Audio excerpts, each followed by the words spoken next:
Hi everyone. So ఈ video మీకు చాలా యూజ్ అవుతుంది. చాలా యూజ్ అవుతుంది. సో కంప్లీట్‌గా స్కిప్ చేయకుండా చూడండి. థంబ్‌నెయిల్ చూస్తే అర్థమైపోయింది కదా!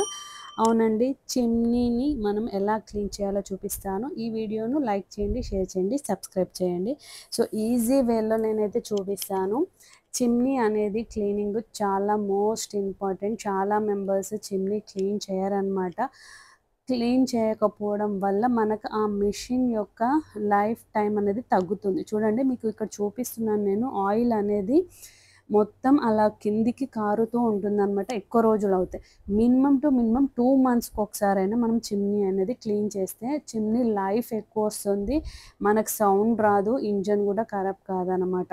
సో, నేను నార్మల్‌గా అయితే అర్బన్ వాళ్ళ దగ్గర చేయిస్తాను.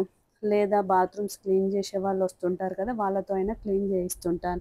కానీ ఈసారి నాకు మా పక్కన ఆంటీ సజెషన్ ఇచ్చారు. ఒకవేళ వన్ వే చూయించారనమాట. అలా క్లీన్ చేస్తే చాలా బాగా క్లీన్ అయితది. రిస్క్ లేకుండా చాలా స్ట్రెయిన్ అవ్వకుండా చేయొచ్చు అని. సో, చూడండి చాలా జిడ్డు పడిపోయింది. నేను ఆల్మోస్ట్ 2-3 మంత్స్ అయింది చిమ్నీ క్లీన్ చేయకపోవడం. డిసెంబర్, జాన్, ఫెబ్ 3 మంత్స్ అయిపోయిందండి నేను క్లీన్ చేయలేదు. చాలా జిడ్డు పట్టింది. సో, ఇప్పుడు మీకు ఎలా ఈజీగా రిమూవ్ చేయొచ్చు, వితిన్ 5-10 మినిట్స్‌లో క్లీన్ చేయొచ్చు నేను చూపిస్తాను. సో, ఫస్ట్ దాన్ని నేను ఆ స్క్రూ ఉంది కదా! అయితే అందరి చిమ్నీలు ఇలా ఉండదు. ఇది మాదేందంటే పెద్దగా ఉంది జాలీలు. ఈజీగా క్లీన్ చేసుకోవచ్చు. కానీ చాలా మెంబర్స్‌ని నేను చూసాను నెట్టెడ్ టైపు, చిన్న జాలీ టైప్ ఉంటుంది. వాళ్ళకి కూడా ఇదే మెథడ్. కాకపోతే వాళ్ళకి బ్రష్ యూజ్ చేసుకొని క్లీన్ చేయాల్సి ఉంటుంది. సో, ఇది ఈజీ ఉంది మెథడ్. సో, నేను చిమ్నీలందరూ చూసాను కదా! ఈ చిమ్నీ జాలీలే బావున్నాయి. చూడండి కింద ఎంత డస్ట్ అసలు ఆయిల్. నాకు ఇది క్లీన్ చేస్తుంటే ఏమనిపించిందంటే, మనము వంట చేసిన ఆయిల్ ఇలా పైకి అబ్జర్వ్ అయ్యి అక్కడ పట్టేసింది కదా! మన బాడీలో ఎంత ఆయిల్ పట్టేసిందో అనిపిస్తది ఒక్కొక్కసారి నాకు చిమ్నీ క్లీన్ చేసేటప్పుడు. చూడండి చాలా జిడ్డు. అసలు ఇప్పుడు నేను చేతికి గ్లౌజెస్ ఏసుకోలేదు. ఇలా జస్ట్ పట్టుకున్నందుకే చాలా జిడ్డు. నేను హ్యాండ్ వాష్ వేసి, సోప్ వేసి, లిక్విడ్ సోప్ వేసినా కూడా ఆ జిడ్డనేది పోలేదు. అంత జిడ్డుందనమాట. సో, చాలా జిడ్డుంది. ఇది ఎలా క్లీన్ చేసుకోవాలో నేను ఫస్ట్ చూపిస్తాను. ఫస్ట్ దీనికి ఏం చేస్తామంటే వేడి నీళ్ళు, చాలా వేడి నీళ్ళు గీజర్ ఆన్ చేసుకొని వేడి నీళ్ళు నేను హాఫ్ బకెట్ వేడి నీళ్ళు పోసాను. వేడి నీళ్ళు పోయడం వల్ల దాంట్లో కొంచెం కరుగుతూ ఉంటుందనమాట ఆయిల్. ఇదొచ్చేసి సోడా అంటాము. బట్టల సోడా. ఓకే. క్లాత్స్ ఉతికేటప్పుడు వేస్తారు గదా! బట్టల సోడా నేను ఒక 100 గ్రామ్స్ వరకు వేశాను. ఆ బట్టల సోడా వేడి వేడి నీళ్ళల్లో వేసిన తర్వాత ఒక 3 స్పూన్స్ సర్ఫ్ ఏశాను. సర్ఫ్ అంటే మనం బట్టలు ఉతుకుతాం గదా! వీల్ సర్ఫ్ గానీ, సర్ఫ్ ఎక్సెల్ గానీ ఏదైనా సరే అది వేసిన తర్వాత మినిమమ్ 15 మినిట్స్ నాననివ్వాలి మనం. ఒకసారి అంతా మిక్స్ చేసిన తర్వాత ఇలా ఒక స్పూన్ తీసుకొని 15 మినిట్స్ నాననివ్వాలి.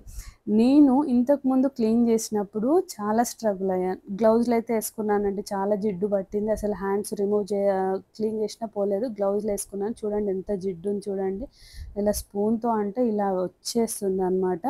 సో, అలా నానడం వల్ల మనకు ఈజీగా క్లీన్ చేసుకోవచ్చు. నేను ఇంతకుముందు నార్మల్‌గా వేడి నీళ్ళు పోసి లిక్విడ్, సర్ఫ్ వేసి క్లీన్ చేశాను. కానీ అసలు చాలా టైం పట్టింది. చాలా టైం అంటే చాలా టైం పట్టి ఇంక అప్పటినుంచి నేను క్లీన్ చేయను. నేను అర్బన్ వాళ్ళతో గానీ, బాత్రూమ్ క్లీన్ చేసే వాళ్ళొస్తారు కదా! వాళ్ళతో గానీ క్లీన్ చేపిస్తాను. ఇదే సెకండ్ టైమ్ అనమాట నేను క్లీన్ చేయడం. కానీ ఇది చాలా ఈజీ మెథడు. ఇలా నానిన తర్వాత మనము మామూలుగా సర్ఫ్ గానీ, కొంచెం నేను మగ్గులో వాటరు, వేడి నీళ్ళు ఈ సర్ఫ్ వేసి మిక్స్ చేసి అలా చల్లుకుంటూ స్టీల్ స్క్రబ్ చేశాననమాట. మీకు ఫాస్ట్‌గా పెట్టాను. సో, చాలా ఈజీగా అనిపించింది నాకు. ఇంతకు ముందుకైతే ఇదే వేలో క్లీన్ చేస్తే అసలు ఆ జిడ్డు పోలేదు. చాలా ఫోర్స్ పెట్టాల్సొచ్చేది. ఇప్పుడు ఫోర్స్ అవసరం లేకుండా ఆ బట్టల సోడా వేయడం వల్ల నీట్‌గా, ఫాస్ట్‌గా ఈజీగా పోయిందనమాట. నాకైతే చాలా స్ట్రెస్ తగ్గింది. మా పక్క ఆంటీ ఇచ్చింది సజెషన్. మీరు కూడా ఇదనే కాదండి, ఏమైనా మనకు కిచెన్ విండోస్‌కి చాలా జిడ్డు పట్టి ఉంటుంది గదా! మీరు వేడి వేడి నీళ్ళల్లో ఈ బట్టల సోడా అండ్ సర్ఫ్ వేసేసి ఆ కిటికీకి చల్లి కొంచెం సేపు నానిన తర్వాత బ్రష్‌తో క్లీన్ చేస్తే సరిపోతుంది. సో, నాకు అర్బన్ వాళ్ళొచ్చి క్లీన్ చేసినప్పుడు ఒకసారి 1000 రూపీస్ తీసుకున్నారు మొత్తం. ఒకసారేమో మొత్తం ఔట్ సైడ్, లోపల సైడ్ అంతా క్లీన్ చేస్తే 1000. ఓన్లీ లోపల సైడ్ ఈ జాలి క్లీన్ చేస్తే 600 రూపీస్ తీసుకున్నారనమాట. సో, సరే ఈసారి నేను ట్రై చేద్దామని చేశాను. నాకైతే 10 మినిట్స్‌లో అయిపోయింది.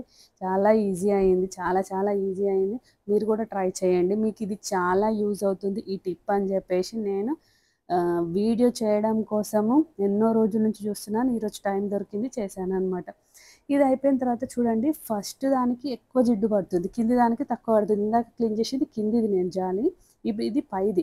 పైది చాలా అంటే చాలా జిడ్డు పడుతుంది. దానికి ఆయిల్ అంతా అబ్జర్వ్ అవుతుంది కాబట్టి చూడండి, ఈ స్టీల్ స్క్రబ్‌తో నేను టబ్బులో పెట్టి క్లీన్ చేస్తున్నాను. అసలు నేను ఫోర్సే పెట్టట్లేదండి. ఇంతకుముందుకైతే ఫోర్స్ పెట్టి, పెట్టి, పెట్టి చాలా ఇబ్బందయ్యేది. ఇప్పుడైతే జస్ట్ స్క్రబ్ చేస్తే పోతుంది. నాకైతే యూజ్ అయింది. మీకెలా అనిపించిందో ఈ వీడియో? మీకు చాలా యూజ్ అయిందనుకుంటా. మీకు యూజ్ అయితే గనక తప్పకుండా మీ ఫ్రెండ్స్ అండ్ రిలేటివ్స్‌కి షేర్ చేయండి. ఇలాంటి మరిన్ని వీడియోస్ కోసం నా ఛానల్‌ని సబ్స్క్రైబ్ అవ్వండి. సో, ఇంకోటి మోస్ట్ ఇంపార్టెంట్ ఏంటి అంటే, ఈ చిమ్నీ అనేది క్లీన్ చేయడం లేట్ చేయకండి. ఎందుకు ఇంకొకటి, చాలా మెంబర్స్ ఏం అవసరం లే అని చిమ్నీ ఉన్నా కూడా ఆన్ చేసుకోరు. మనం ఏమన్నా కుకింగ్ చేసేటప్పుడు, పోపుకేసినప్పుడు, ఓన్లీ డీప్ ఫ్రై చేసినప్పుడే వేస్తారు. కానీ పోపుకు వేసినప్పుడు కూడా ఖచ్చితంగా చిమ్నీ ఆన్ చేసుకోవాలి. తెలియకుండానే మనకు కిచెన్ కప్‌బోర్డ్స్‌కి చాలా జిడ్డు పడిపోతుంది. చిమ్నీ వల్ల కిచెన్ కప్‌బోర్డ్స్ సేఫ్‌గా ఉంటాయన్నమాట. చూడండి ఎంత నీట్‌గా క్లీన్ అయిందో చూసారా? చాలా బాగుంది కదా! నాకైతే ఈరోజు ఎంత హ్యాపీగా ఉందో. అది నీట్‌గా క్లీన్ అవ్వడం వల్ల నాకు ఆల్మోస్ట్ మళ్ళీ 2 మంత్స్ హ్యాపీగా చిమ్నీ అనేది నేను ఆల్మోస్ట్ 15 డేస్ నుంచి క్లీన్ చేయాలనుకున్నాను. ఈరోజు కుదిరింది. ఇంకా నేను దాని స్క్రూ అనేది మంచిగా టైట్‌గా ఫిట్ చేసేసి మళ్ళీ స్క్రూ టైట్ చేసేసి నేను పెట్టేశాననమాట. మళ్ళీ ఇదే కాకుండా ఓన్లీ జాలులే క్లీన్ చేయడం కాదండి, దాని చుట్టూ ఉన్నది అండ్ పైన ఉన్నది కూడా అంతా క్లీన్ చేయాలి. అది కూడా ఎలా చేయాలో నేను చూపిస్తాను ఈ వీడియోలో. మీరు స్కిప్ చేయకుండా చూడండి. కాలిన్ వేస్తున్నాను. అండ్ ఫస్ట్ కాలిన్ వేసి ఒకసారి మొత్తం రుద్దిన తర్వాత స్టీల్ స్క్రబ్‌తో నేను నీట్‌గా క్లీన్ చేసి, ఎందుకంటే పైన చాలా జిడ్డు పడుతుందనమాట. ఇది రెగ్యులర్‌గా క్లీన్ చేస్తూనే ఉంటాను నేను. ఇది అయినప్పటికీ చాలా పడుతూ ఉందనమాట. సో, ఇలా క్లీన్ చేసి ఒక మంచి క్లాత్ తీసుకొని తుడిచేసాననమాట. సో, ఓవరాల్‌గా మొత్తం ఈ క్లీనింగ్ అంతా నాకు 15-20 మినిట్స్ పట్టింది. అంటే బయట, లోపల అంతా కలిపి. ఇంతకుముందుకైతే ఆల్మోస్ట్ 1 అవర్ కూడా పట్టిన రోజులుంది. ఒక్కసారి క్లీన్ చేసే నాకు భయమేసి నేనైతే అర్బన్ వాళ్ళతో చేపించుకున్నాను. సో, మీకు ఎలా అనిపించింది? చాలామంది చిమ్నీ క్లీన్ చేయడానికి భయపడుతూ ఉంటారు. ఇంకొకటి మోస్ట్ ఇంపార్టెంట్, సన్న జాలి ఉన్నవాళ్ళు చేతులు మాత్రం పెట్టకండి. గ్లౌజెస్ వేసుకోండి. బ్రష్‌తో క్లీన్ చేయండి. ఈ hot water and soda, Surf వేయడం వల్లనే సగం వెళ్ళిపోతుంది జిడ్డు. మీరు బ్రష్‌తో కానీ నీట్‌గా క్లీన్ చేయండి. ఇది నాది పెద్ద జాలి కాబట్టి నేను హ్యాండ్ పెట్టినా ప్రాబ్లమ్ లేదు. నేను గ్లౌజ్ వేసుకున్నాను అప్పటికి. ఓకే. సో, ఇదండి చూడండి ఎంత నీట్‌గా, షైనీగా అయింది. నేను ఫిక్స్ చేసేసాను. ఫిక్స్ చేసిన తర్వాత ఇక్కడ కింద మాకొకటి ఇచ్చారనమాట. ఇది పెట్టడం వల్ల ఆయిల్ అంతా అందులోకి వెళ్తుంది, అబ్జర్వ్ అయిపోతుంది అందులోకి. సో, చూడండి చాలా చాలా నీట్‌గా చూడండి షైనీ అయితుంది. లోపల అండ్ బయట ఎంత షైనీగా అయిందో చూడండి. సో, ఎలా ఉంది మీకు ఈ వీడియో? ఖచ్చితంగా లైక్ చేయండి, షేర్ చేయండి, సబ్స్క్రైబ్ చేయండి. ఇలాంటి మరిన్ని కిచెన్ టిప్స్ కోసం నా ఛానల్‌ని సబ్స్క్రైబ్ అవ్వండి.